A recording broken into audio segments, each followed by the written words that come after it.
The Eternal Conclave Station had been floating in the dark between three-star systems for over 9,000 years. It was older than most civilizations currently. Sitting on its council floor, its walls had absorbed the voices of species that no longer existed. Its corridors had seen wars start and end with a handshake. It had watched empires rise, stumble, and quietly disappear, and in all that time, nothing had truly surprised it. At least that was how Archon Velarath liked to describe the station, as if the place itself shared his patience and his calm. He was the oldest sitting member of the Galactic Council, a reptilian being from the Sarath home world with dark golden scales and eyes that never seemed to fully close. He had held his seat for over 300 years. In that time he had approved the entry of 11 new species into the Council. All 11 had been, in his private estimation, relatively unremarkable. In it they had come in, learned the rules, sat down, and behaved themselves. He expected the 48th admission to be no different. The species in question was called humanity. They came from a single planet in an unremarkable solar system at the edge of one of the galaxy's quieter spiral arms. They had only achieved faster than light travel 40 years ago. They had only made confirmed contact with alien life 32 years ago. By galactic standards, they were infants, loud, curious, out of fast-moving infants who had barely stopped fighting each other long enough to look up at the stars. Velarath had reviewed the basic contact report. Nothing in it alarmed him. Short-lived species, biological reproduction, emotional decision-making, high aggression index, but nothing outside the range of what the Council had seen before. The committee had debated their entry for 2 years, which felt generous. He had voted in favor, though mostly because denying them would have required more paperwork than approving them. Standard civilizational readiness assessment had been assigned to the academic chamber as a formality. Every new species went through it. The results were filed, archived, and mostly never read again. It was the galactic equivalent of ticking a box. Scholar Casnamra had been given the human assessment almost by accident. She was young by Calvary standards, barely past her 3rd decade, as with pale gray skin and large dark eyes built for reading in low light. Her species were natural archivists. They loved data the way other species love food or sunlight. She had spent the last 4 years in the academic chamber cataloging the cultural histories of species already in the Council, cross-referencing trade agreements with agricultural development cycles. It was quiet work. She preferred quiet work, and her supervisor had handed her the human assignment on a Tuesday morning with very little ceremony. Standard cultural dossier, he had said. Already walking away. War history, governance structures, social development, routine assessment. Should take you a few days. Nimara had nodded and opened the data request on her terminal. The archive delivery took 11 hours. She sat watching the progress bar for most of the afternoon, assuming it was a network error. It was not a network error. When the download completed, she opened the index file.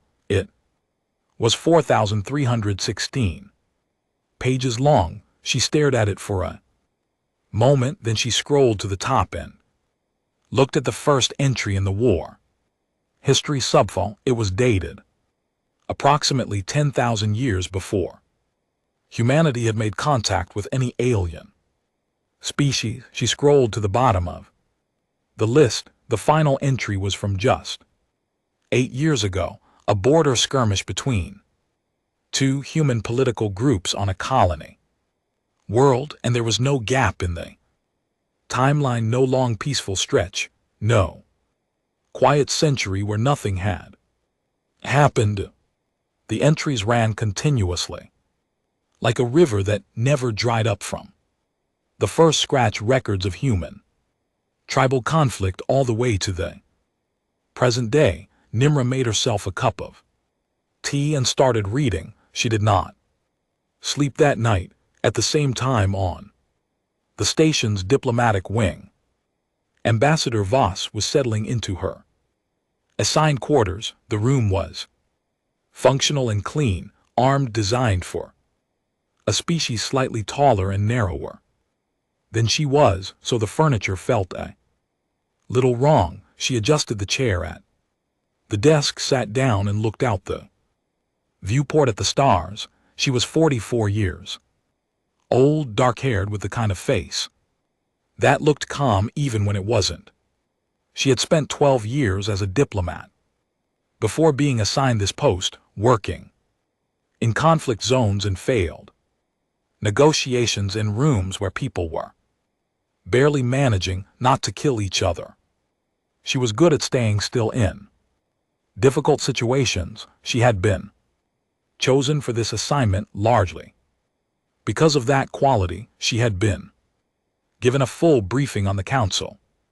Before her departure from Earth, she had read about Velarith. She had read about the council's internal politics, the species most likely to be friendly to humans, the ones most likely to be indifferent, and the handful most likely to be quietly hostile. She was not afraid. She was something more useful than unafraid. She was prepared.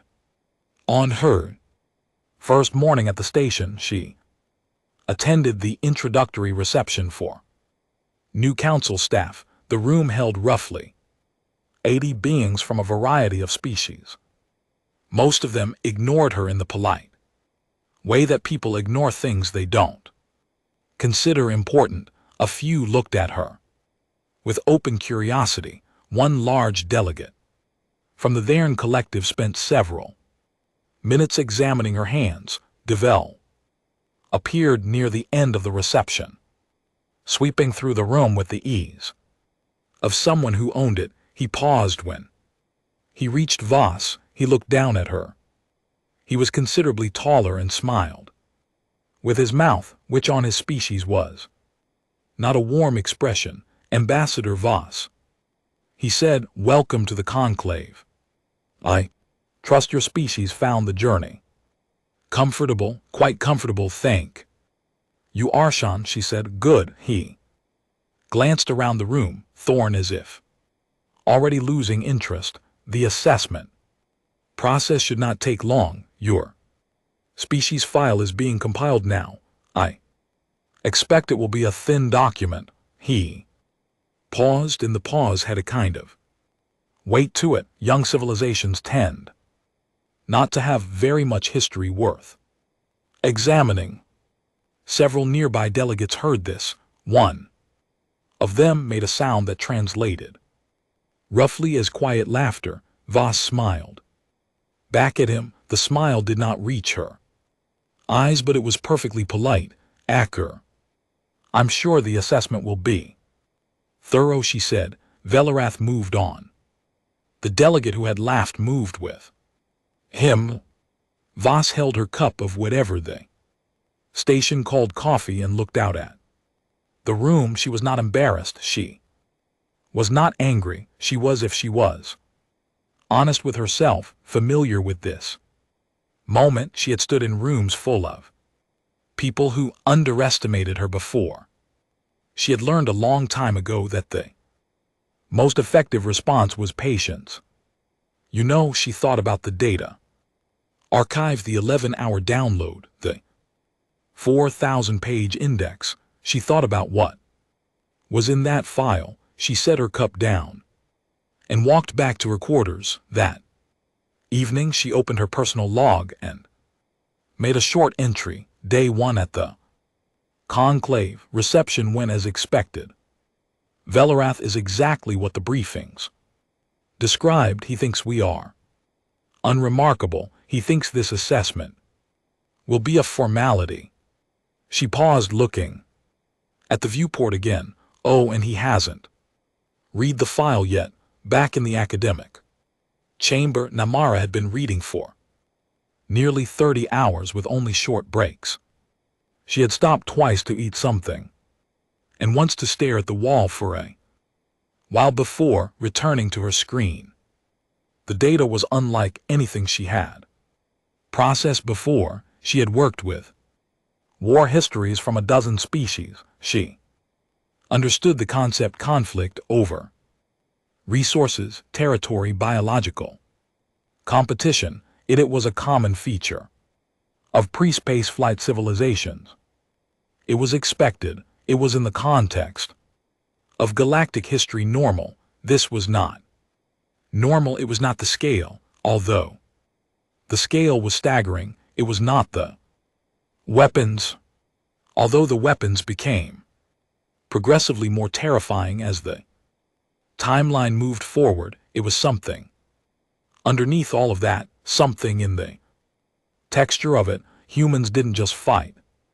They studied how to fight. They wrote books about it, long, detailed books. And then they argued about those books, and then they wrote more books, disagreeing with the first books, and then they tested those theories against each other in actual wars. They developed entire fields of thought dedicated to the strategy and philosophy and ethics of killing people. They created ranks, structures, ceremonies, rituals around warfare. They gave their weapons names. They told stories about their battles for generations afterward. And then when a war ended and they built monuments to the dead and went home and started preparing for the next one. Namara sat back in her chair and looked at the ceiling. The Kelvari had a saying that roughly translated as, "Some things cannot be understood from the outside, only endured." She was beginning to feel the edges of that idea very clearly. She had a 30-minute slot scheduled in the Council's academic chamber for the following week to present her preliminary findings. She had assumed she would fill maybe 20 minutes of it. Now she was thinking about asking for more time, much more time. She opened a request form and typed in a new estimate, 6 hours. She stared at the number, then she left it there and sent the request. Somewhere deep in the file, she had just reached the 20th century. There were still 8,000 years to go before she reached the present day. She made another cup of tea, adjusted her reading light, and kept going. Outside the station's viewport, the stars were very still. The galaxy turned slowly around its ancient center, indifferent and vast. The station held its breath, the way it always did when something was about to change. And in a small, quiet room in the academic chamber, a young scholar from a species that had never fought a single war in its entire history was reading about a species that had never truly stopped. And somewhere underneath the numbers and the dates and the casualty counts, one as she was starting to understand something that the rest of the council did not yet know. Humanity was not a young civilization that had yet to grow up. Humanity was something else entirely. She just hadn't found the word for it. Yet the academic chamber was a wide, circular room with tiered seating that curved inward like the inside of a bowl. It could hold 300 delegates comfortably. On a normal assessment presentation day, it held about 40. Most of them were junior staff on a researchers and policy aides who had been assigned to attend because their supervisors hadn't wanted to sit through something dull. Nima arrived early and set up her display. Screens with quiet efficiency. She had been awake for most of the past 4 days. She had combed through over 6,000 years of human military history, cross-referenced it against social development records, political structure, timelines, and cultural documentation.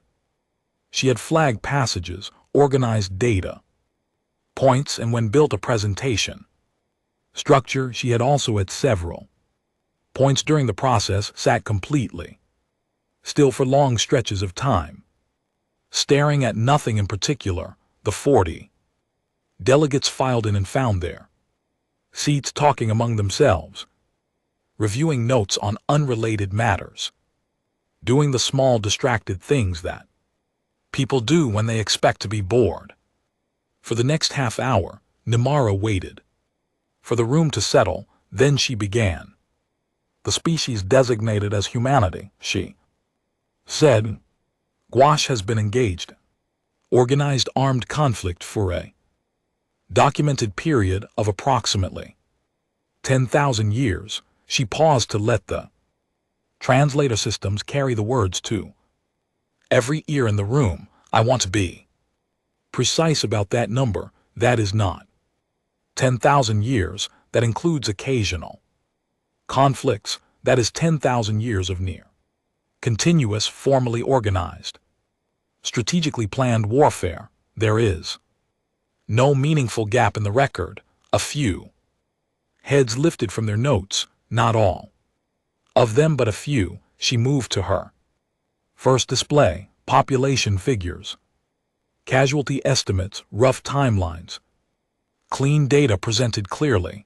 The numbers were large but not shocking on their own. Other species had experienced high casualty events. The Tharn collective had nearly gone extinct in a biological war 3,000 years ago. Loss of life was not a new topic in this room. Then she moved to the second display.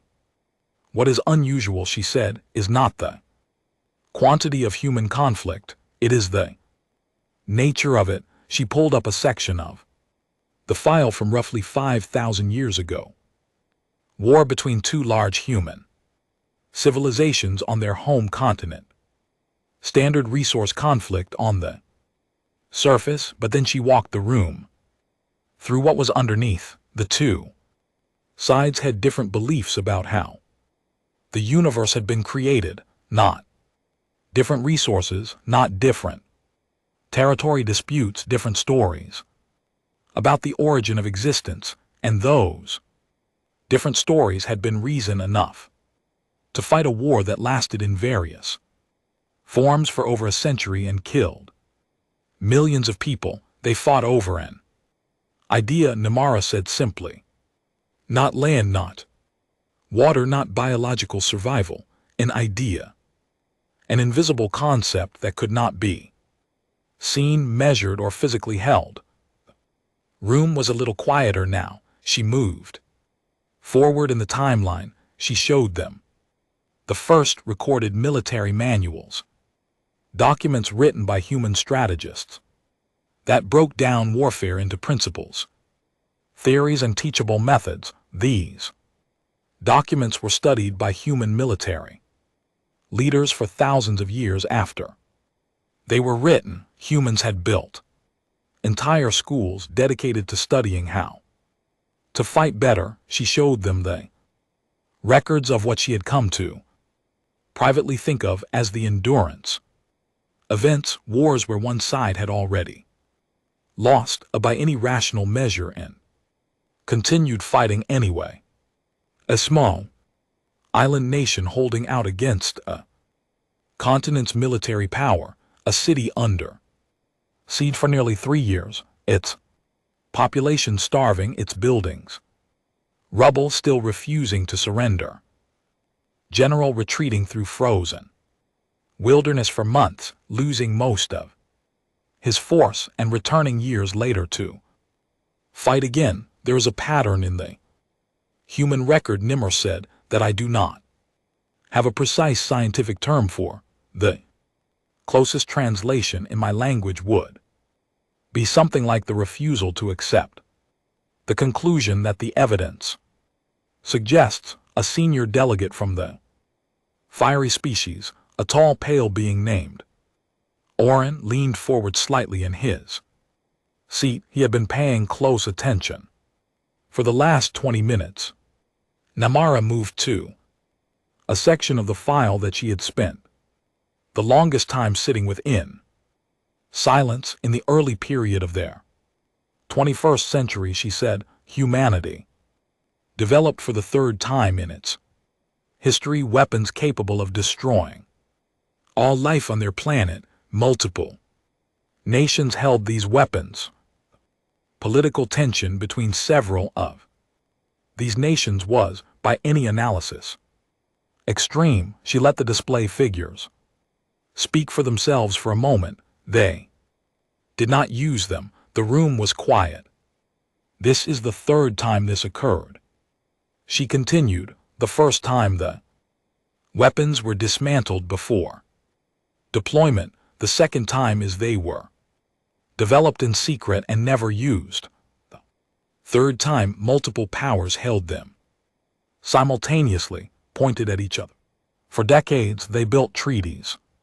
The treaties broke, they built new ones.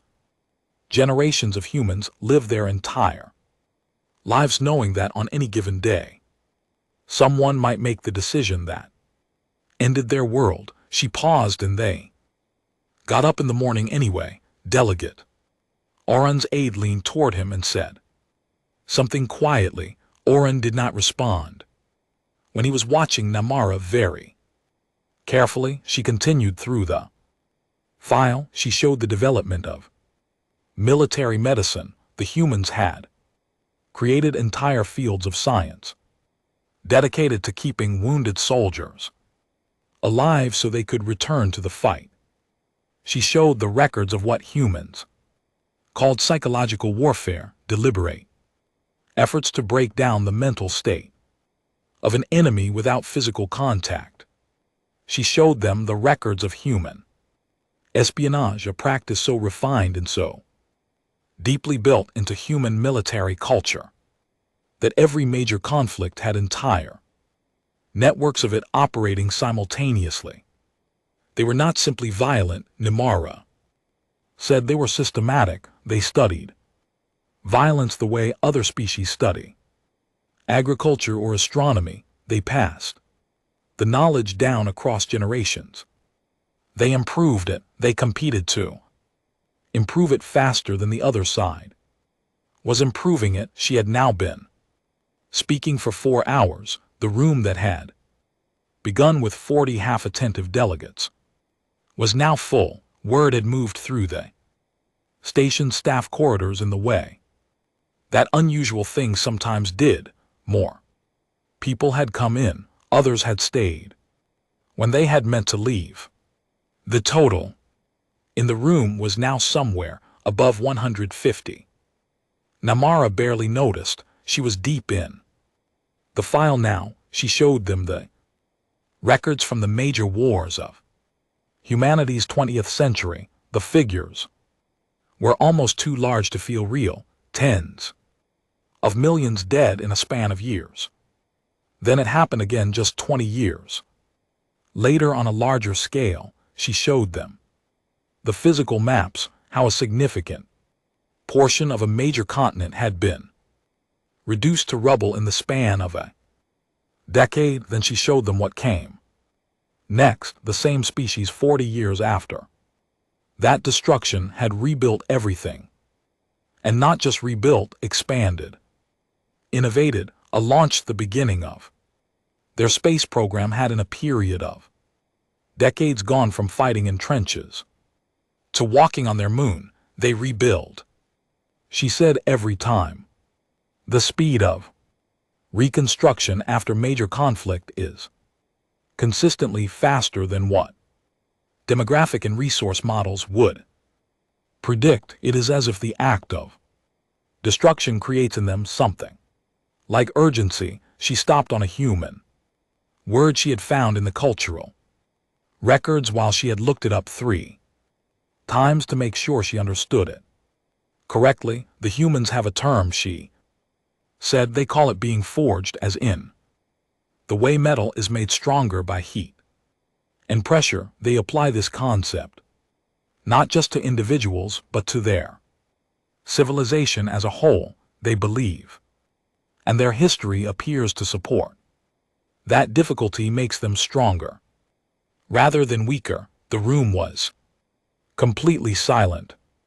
In the observation gallery above the chamber floor, Ambassador Voss sat in a chair she had borrowed from a confused staff member who hadn't been sure he was allowed to refuse her. She had been there for the last 2 hours. She had watched the room fill up. She had watched the delegates stop checking their other work. She had watched Arshan Velarath arrive 40 minutes ago, find a seat near the back, and not leave. He had not looked at his communication device once since sitting down, yet for a being who ran 27 committee meetings a week, that was notable. Voss watched his face. She knew the look. She had seen it on human faces too, in moments when people encountered something they did not know how to categorize.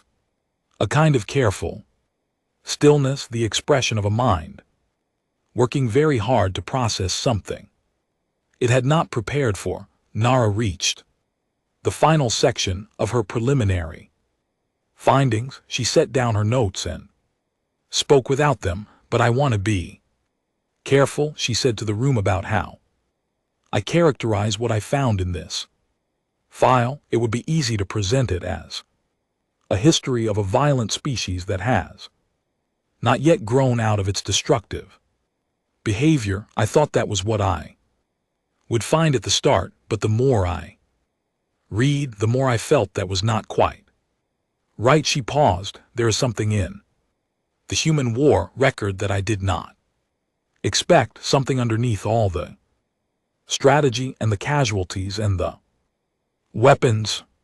I found it in the small documents, the personal letter soldiers wrote home, the journals, the poems that survived from ancient wars. She looked out at the silent room. They knew it was terrible. They always knew. They fought anyway, and they never in 10,000 years of record completely stopped believing that it would eventually end. Delegate Oren asked the first question in a room that had forgotten how to make small talk. How many of their historical wars resulted in a lasting peace, he asked.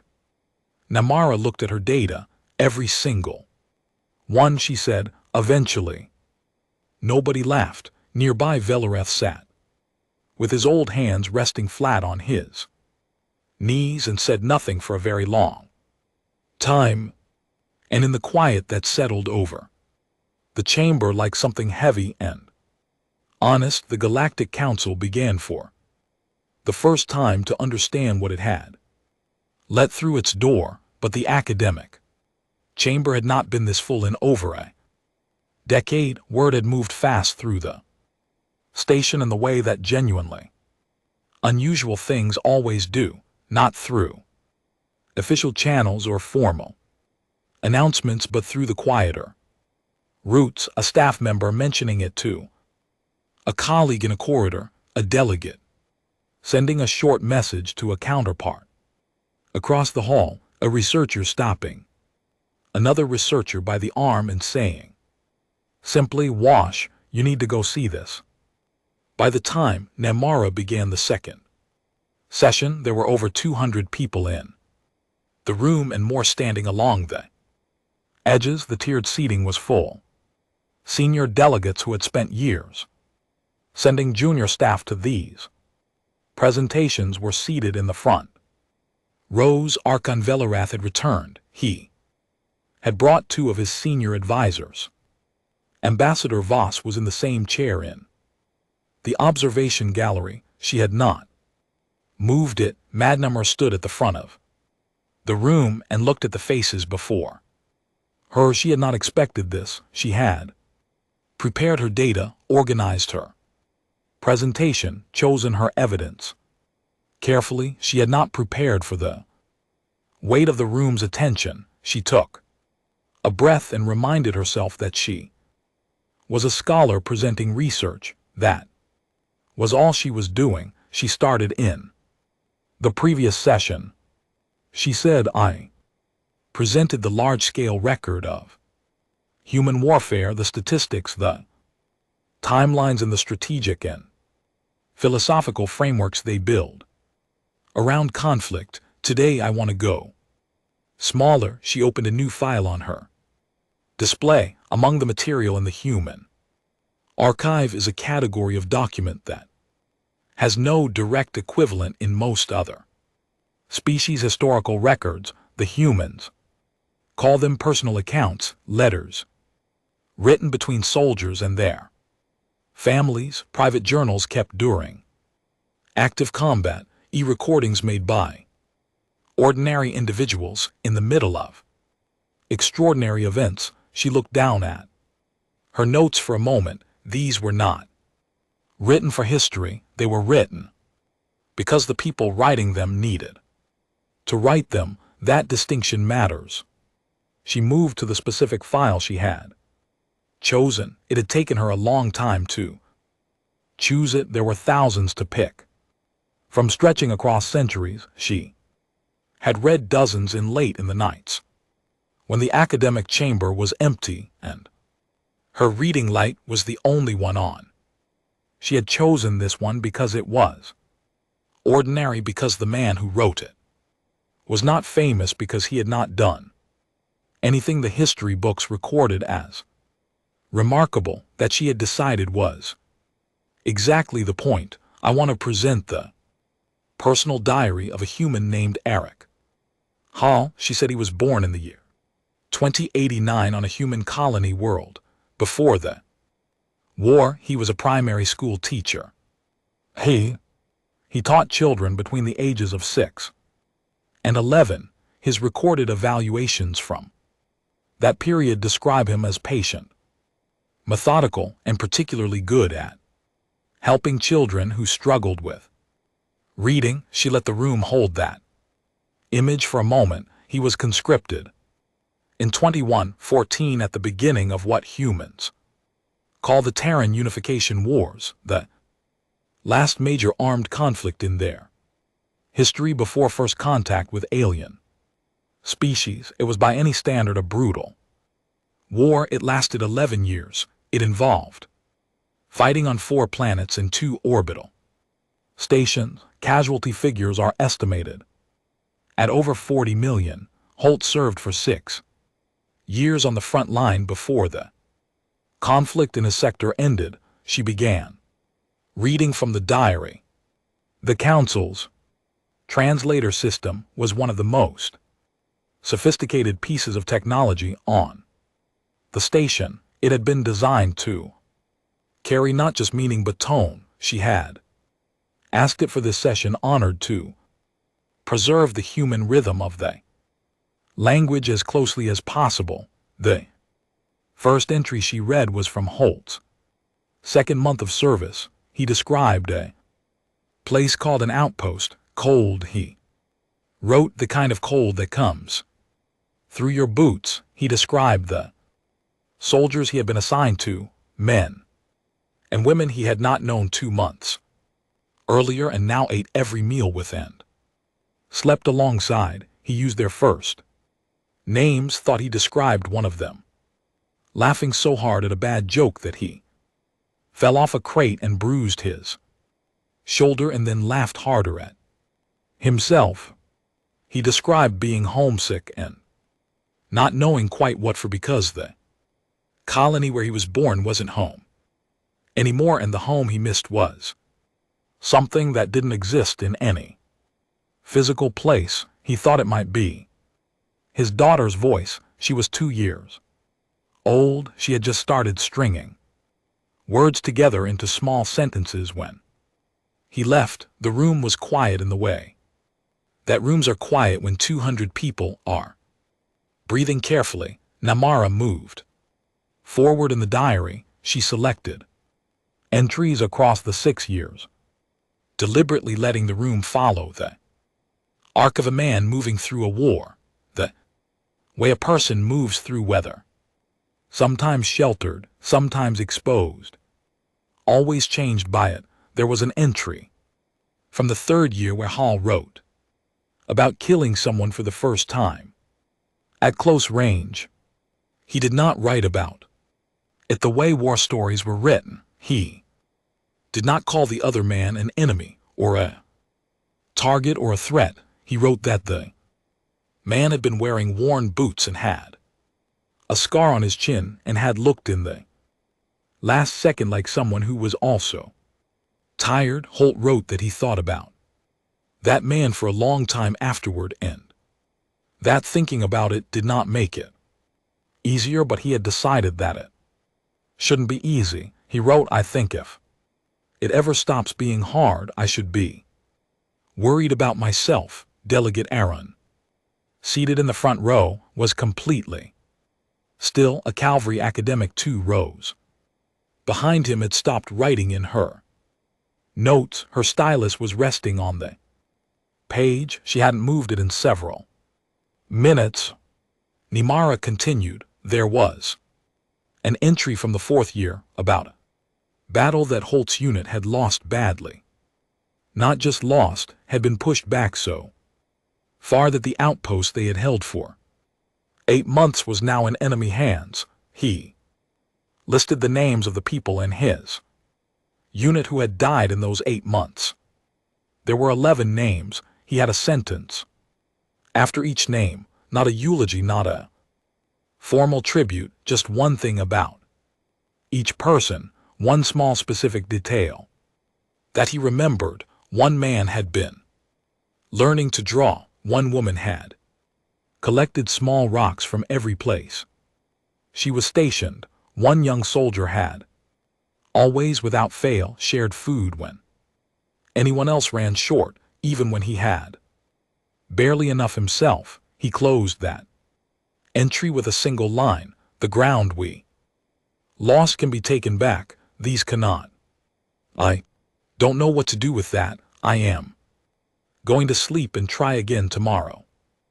In the observation gallery, Ambassador Voss was very still. She had read the file herself months ago in her preparation for this assignment. She had read this diary. She had thought she was past the part of reading it where it moved her. She had been wrong. Nimara read through the 5th year, a period of long stillness in the war, no major battles, just cold and waiting, and the particular misery of a conflict that wasn't ending but wasn't moving either.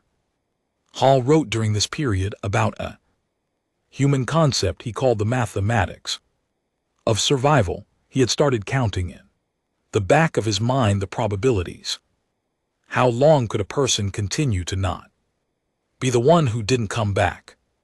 He wrote that he didn't think the calculation was useful, but his mind kept doing it anyway. He laid at night like a problem that wouldn't let him rest. He wrote that the only thing that seemed to interrupt the calculation was deciding every morning when he woke up that today was not the day to worry about tomorrow. He called this with the dry humor that ran like a thread through all his writing, an extremely stupid coping mechanism that appeared to be working. Several beings in the room made a sound that was the alien equivalent of a quiet, helpless laugh. Then they stopped here because laughing felt wrong, and also because they weren't sure it was funny, and also because they weren't sure it wasn't. Nimara came to the final entry. This was written the morning before Holt's final major engagement. She said his unit was ordered to take and hold a communications facility on a contested orbital station. The fighting was expected to be significant. He knew that. Everyone in the unit knew that. She read the entry. In it, Hall talked About his daughter E, who was now 8 years old and apparently building something large out of scrap components in their backyard, according to letters from his sister. He said he didn't know if he was going to be good at being a father after this because he wasn't sure yet who he was after this, but he thought he would try very hard, and that trying very hard had to count for something. He talked about the soldiers in his unit. Different names now than the original list, most of them, but they same mornings, the same bad jokes, the same ritual of checking each other's equipment before a mission. He said that somewhere along the way he had stopped understanding why the war started and started understanding why it had to end, and that the two things were completely different. He closed the entry with, "This, I don't think we were made for this, but I think we became good at it, so that the ones who weren't made for it would never have to be." Namara stopped reading. The room was silent for a long time, not the silence of people waiting for the next thing, the silence of people who needed a moment, the silence of beings from 40 different worlds, sitting with something that had come through the translator system and landed without permission somewhere quiet and unguarded in their chest. Velarath had not moved in over an hour. He sat with his old golden eyes fixed on the middle distance, his long hands resting flat on his knees, and said nothing. After a time he spoke. His voice came out, measured and careful, the way it always did, but there was something different underneath it, something that had not been there before. How many of these ordinary men does humanity have? He asked. The question was directed at Namara, but it was Ambassador Voss from the gallery above who answered. Her voice was quiet, but the translator carried it clearly to every ear in the room. "All of them Archon," she said, in a single one. The silence that followed was the longest one yet, and in it something shifted in the Galactic Council, something that could not be calculated or measured, something that had nothing to do with political process or civilizational metrics or the formal language of assessments and votes, something that felt to everyone in that room very much like the moment just before everything changes. The closed session was called within 2 hours of the end of Namara's presentation, and these sessions were rare. They were reserved for situations that the Council considered sensitive enough to remove from the official record until a resolution had been reached. In 9,000 years of operation, the Eternal Conclave Station had hosted fewer than 40 of them. They were called for things like the discovery of a new extinction level threat, the collapse of a major member civilization, or the emergence of information that, if made public too quickly, Homer might cause widespread panic. The fact that one was being called now, triggered by a civilizational assessment of a species that had joined the Council less than 2 months ago, was not lost on anyone in the room. Ambassador Voss was not invited. She found this out when she returned to her quarters and discovered a brief notification on her terminal informing her that the academic chamber session had been reclassified, that the observation gallery had been closed. With that, the Council would contact her when they were ready to proceed. She read the message twice. Then she sat down at her desk and looked at the viewport for a while. She had been in enough closed rooms to know roughly what was happening in this one. She had known before she ever arrived at the station that this moment was a possibility. She had prepared for it. She was prepared for it now. She made herself tea and Waited in the closed session Isera. Opened proceedings without his usual measured calm. He moved directly to the concern that everyone in the room was already holding the question before. This body, he said, is not whether humanity's history is impressive. The question is whether humanity's history is safe. He had put into words what several delegates had been working towards saying for the past hour. The room responded with a particular energy of people who had been waiting for permission to be worried. The delegate spoke first. Their species was large, physically imposing, and had spent centuries building a reputation for military readiness. They were not easily alarmed. They were alarmed now.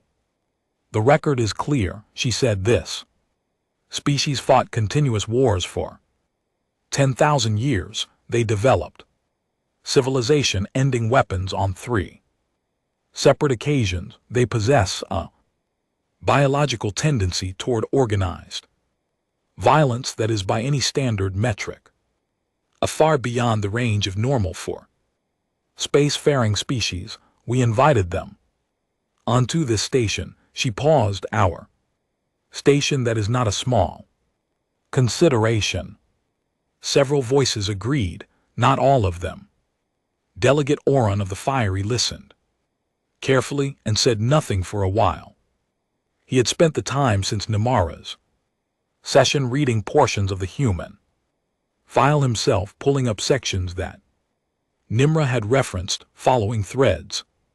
He had read Holt's diary in full, and he had also read something else, a section of the file that Nimara had not yet presented in her assessment. He had found it himself late in the night, following a reference note in the index.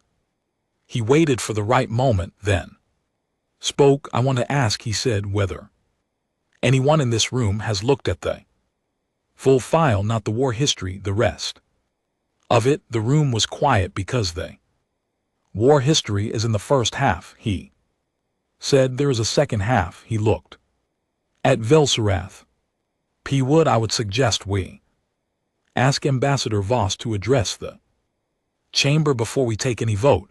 There was resistance to this. There were arguments about protocol and procedure, and the value of keeping the deliberation internal. There were delegates who felt that inviting a representative of the species under discussion into a closed session set a problematic precedent. In the end, the vote to invite Voss was narrow, but it passed. She arrived within 15 minutes, and which told the room she had been close. She walked in without hurry, found a position at the speaking floor, and looked at the assembled delegates without obvious emotion. Ambassador, Veller said, the Council has concerns about humanity's civilizational profile, specifically regarding the nature and extent of your species' history of armed conflict. You have been asked to address those concerns. Voss nodded. I understand, she said. Idra, you are aware of what is in the file. I am. Then you understand, Velerath said, why some members of this council are suggesting that humanity's admission may have been premature. Voss was quiet for a moment. When she spoke, her voice was even. I understand that some members are looking at the first half of the file. She said, I'd like to talk about the second half. She had not brought a display setup. She had not known in advance that she would be speaking today. She spoke from memory, which several delegates would note later was itself a strange kind of demonstration. Every war in human history ended, she began. Delegate Orin already asked Namara this question, and that was the answer. Every single one, including the ones that looked at the time like they never would. She paused. But what I want to talk about is what happened after. She walked the room through it without notes, without a display, Tawaki, with only her voice and the translator, carrying her words to 200 years after the largest wars came the hospitals. Humans had a medical tradition that stretched back nearly as far as their military one, and the two had always moved in parallel. Every major conflict in human history had produced advances in emergency medicine, trauma care, rehabilitation. Humans had learned to save lives in the wreckage of the places where they had lost them after the largest wars came. The trials, she described the human concept of war crimes tribunals, formal legal proceedings established by the humans themselves to hold their own leaders and soldiers accountable for specific acts committed during conflict. This was not something another species had imposed on them. They had created it themselves. They had established the principle that there were things you were not permitted to do even in war, and that violating those things had consequences regardless of which side you were on. Well, they held themselves responsible, she said. Not perfectly, not always, but consistently enough that the standard existed and grew stronger across generations. She talked about the monuments. Every human culture had them. Physical structures built to remember the dead, not to glorify the wars, but to refuse to let the cost of them be forgotten. She talked about the literature, the novels, the poems, the plays that human writers had produced in the aftermath of conflicts, might works that did not celebrate war, but examined it honestly, that asked the questions the official records didn't ask, that made space for the grief and the damage and the complexity of what had happened. Many of those works were still being read centuries after the wars that had produced them. She talked about reconciliation, the human word that had no clean equivalent in most galactic languages, the formal and informal processes by which former enemies had repeatedly throughout human history found ways to exist in peace. Not easy peace, not peace that pretended nothing had happened, peace built deliberately on top of acknowledged pain by people who had decided to choose the future over the past. It never happened automatically, she said. It always required work. It usually took generations. It always left scars, but it happened reliably in culture after culture, century after century. They found the way to the other side of it.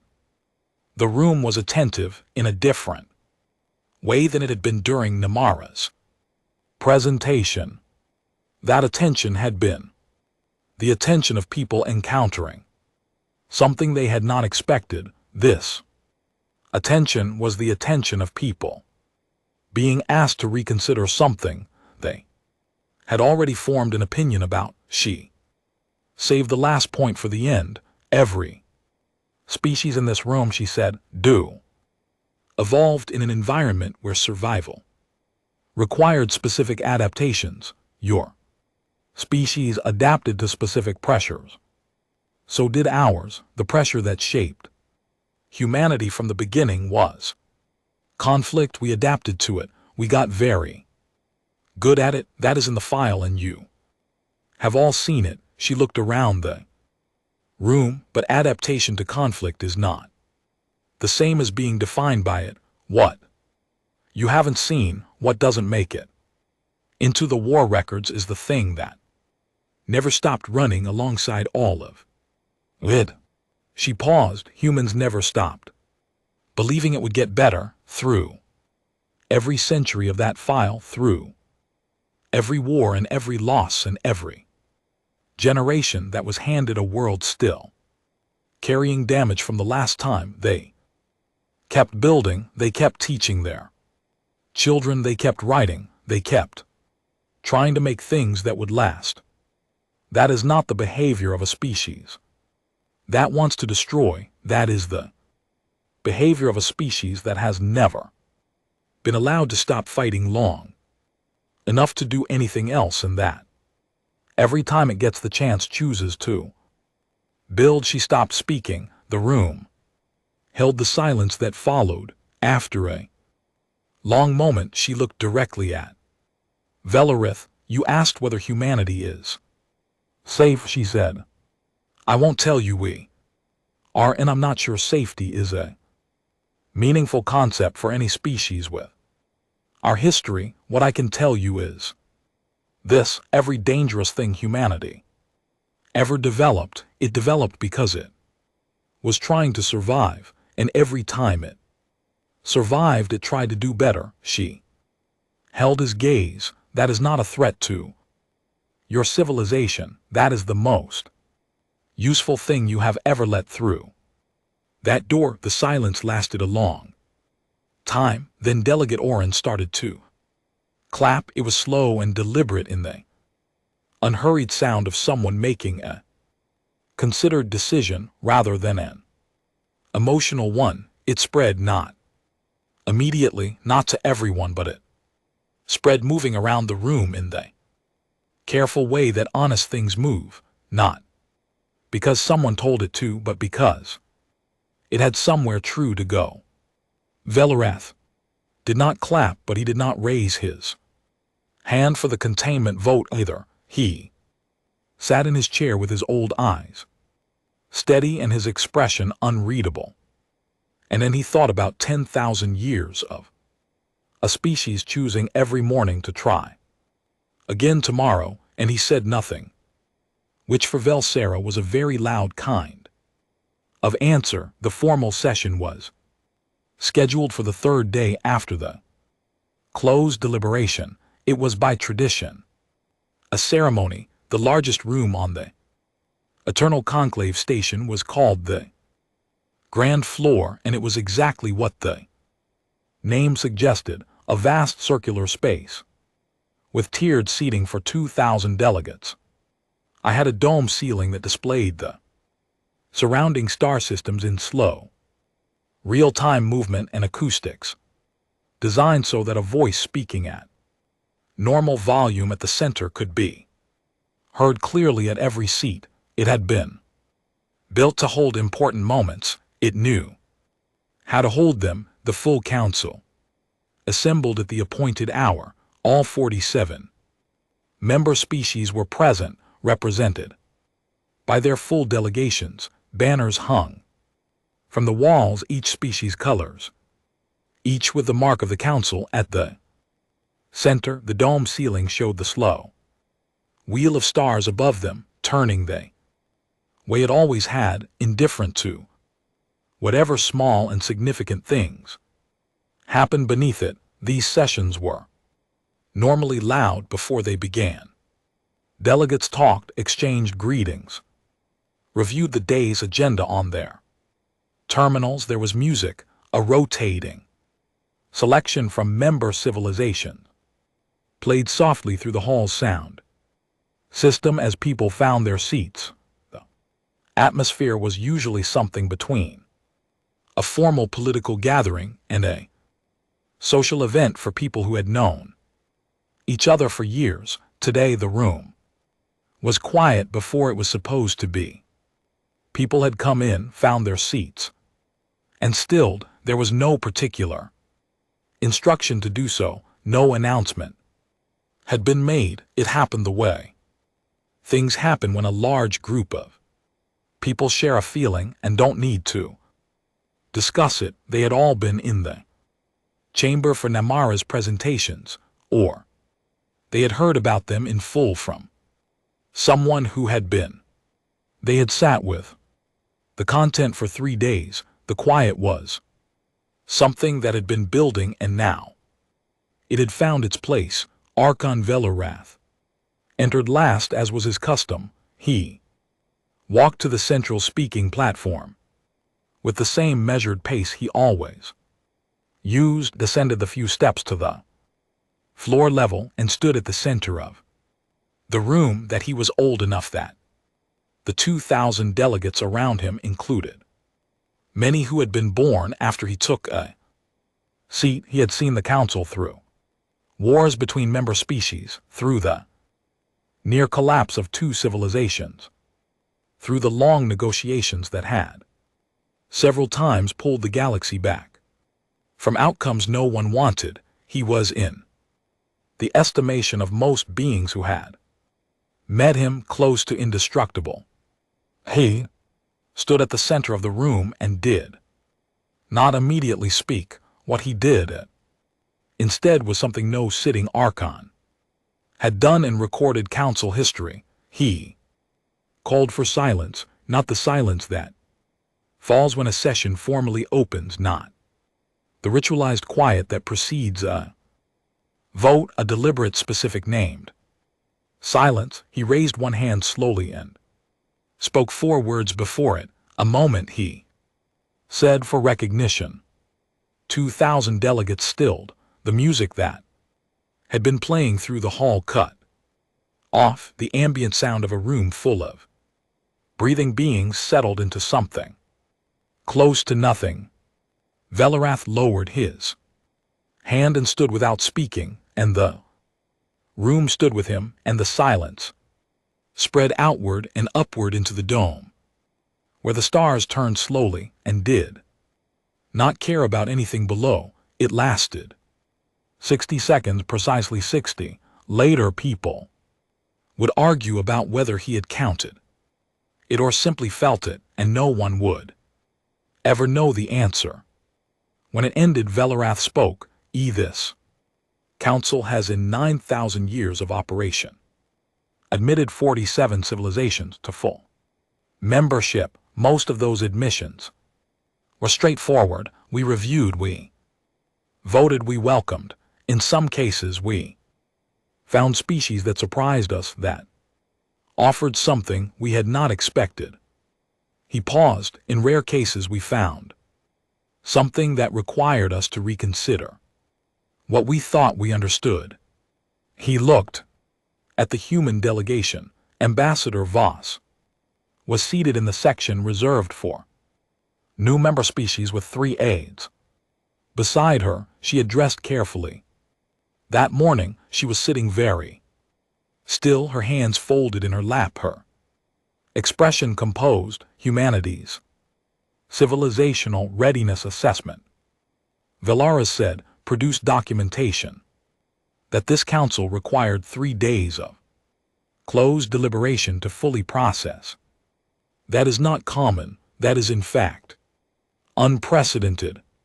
He let the words sit there for a moment.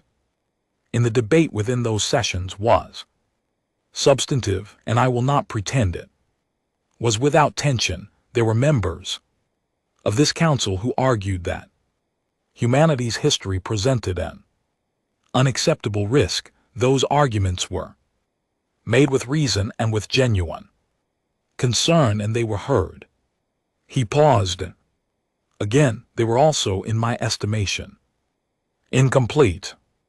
In the front row of the observer gallery, Namara sat with her data tablet closed on her knee. She had not opened it all morning, but she did not need it for this. What the risk assessment failed to account for, Velarath continued, was not in the war record. It was in what surrounded the war record.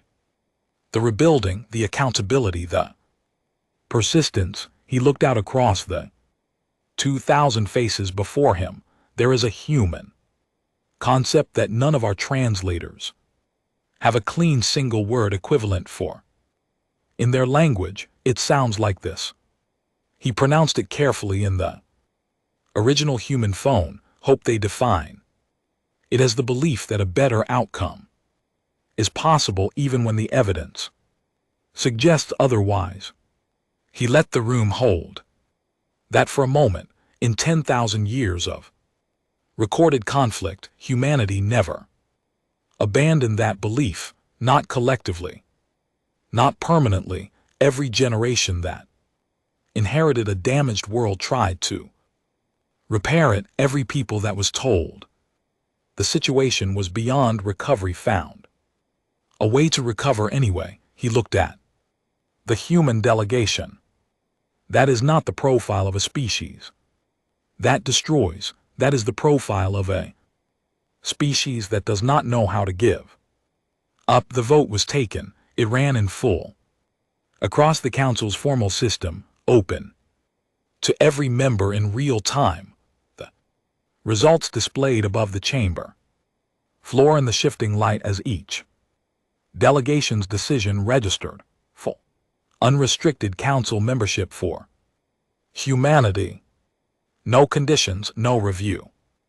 Period, no limitations on representation or vote weight, and the final count was 39 in favor, 6 abstentions, 2 against. The 2 votes against came from delegations that had been concerned from the beginning and had not changed their position. They were noted in the record and respected. The abstentions were recorded without comment. The 39 yes votes lit up the board in the gold that the council used for positive results, and the gold spread across the display.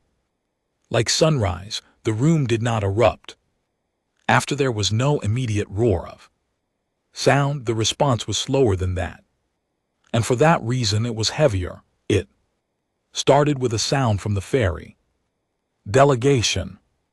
Delegate Oren standing, bringing his hands together in the human gesture he had clearly looked up and decided to use deliberately. It spread to neighboring delegations, then across the room in a slow, genuine wave, the sound of 2,000 beings acknowledging something real. Voss stood up when it reached her. How she stood very straight and very still and let it reach her, and if there was something in her eyes that was not purely professional composure, she allowed it. She did not fight it.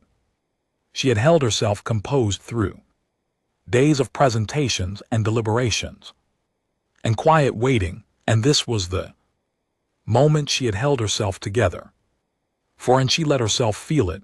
In the gallery, Nimara was quietly taking notes. She had reopened her tablet. She was writing down the exact time or the exact wording of Velarath's statement, the numbers of the vote. She was a scholar. She documented things. That was what she did. She was also, if anyone had been close enough to see it, blinking more than usual. The weeks that followed were not quiet. Within 10 days of the formal vote, 3 separate council member species submitted official requests through diplomatic channels for what they carefully described as advisory consultation on strategic conflict assessment. 2 of them were military powers with long histories of their own. One of them had not fought a war in 2,000 years, but apparently found the idea of human strategic insight worth having. The requests were all directed to the human delegation. Voss handled them with calm efficiency. She forwarded them to the appropriate offices on Earth. She said nothing public about them. She wrote in her private log that she had expected curiosity to follow the vote but had not expected it to move this fast. Kelvar University of Applied History formally established a department of Terran conflict studies within 3 weeks. It was the first academic program in the Council's known history dedicated to the study of a single non-member species. Military record. Could the fact that humanity was now a member species meant this was technically a study of a current partner civilization's past, which had never been done formally before. The department received more application requests in its first week than its founding faculty had expected. In its first year, Nimara was offered the position of founding department head. She asked for 2 weeks to Considerate, she spent those 2 weeks finishing her assessment document when the one she had been working on since the first 11-hour archive download, it came to 912 pages.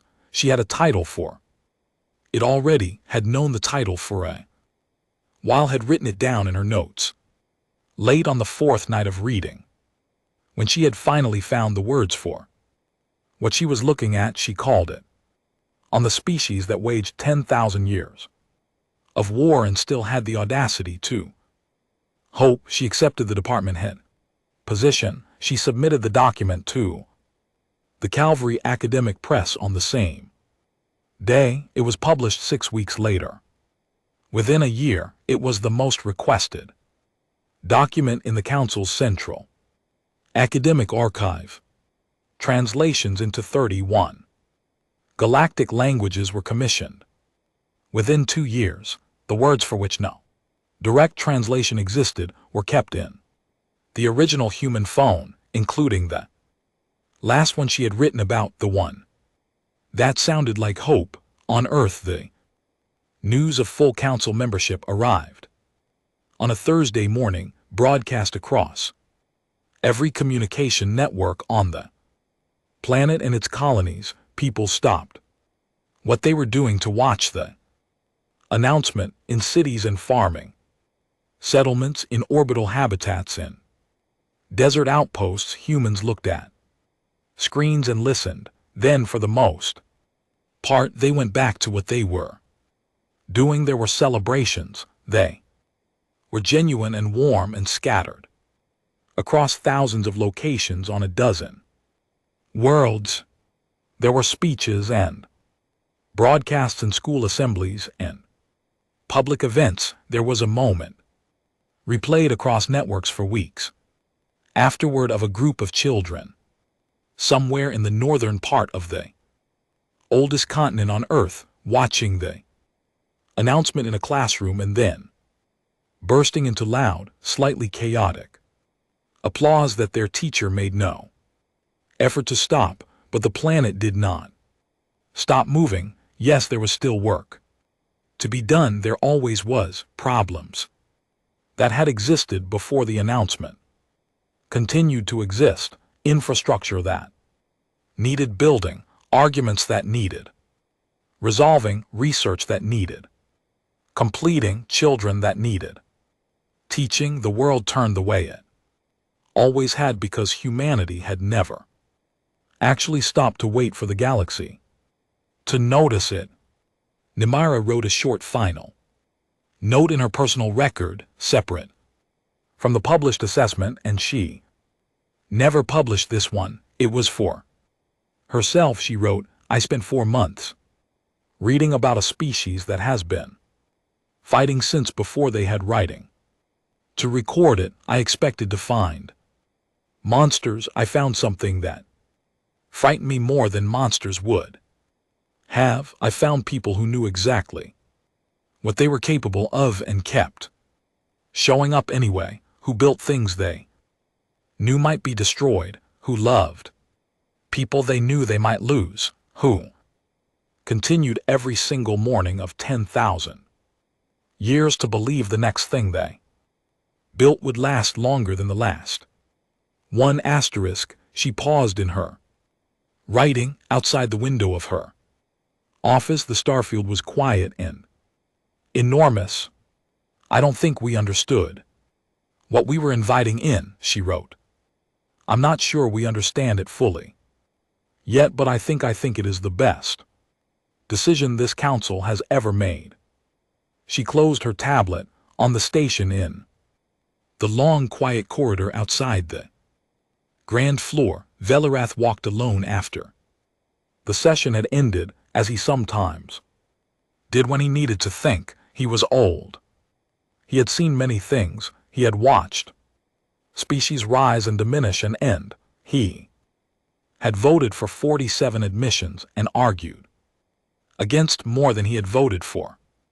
Because he was careful, because carefulness was the thing that 9,000 years of doing a difficult job had taught him. He thought about the diary About the teacher who had become a soldier who had become a teacher again.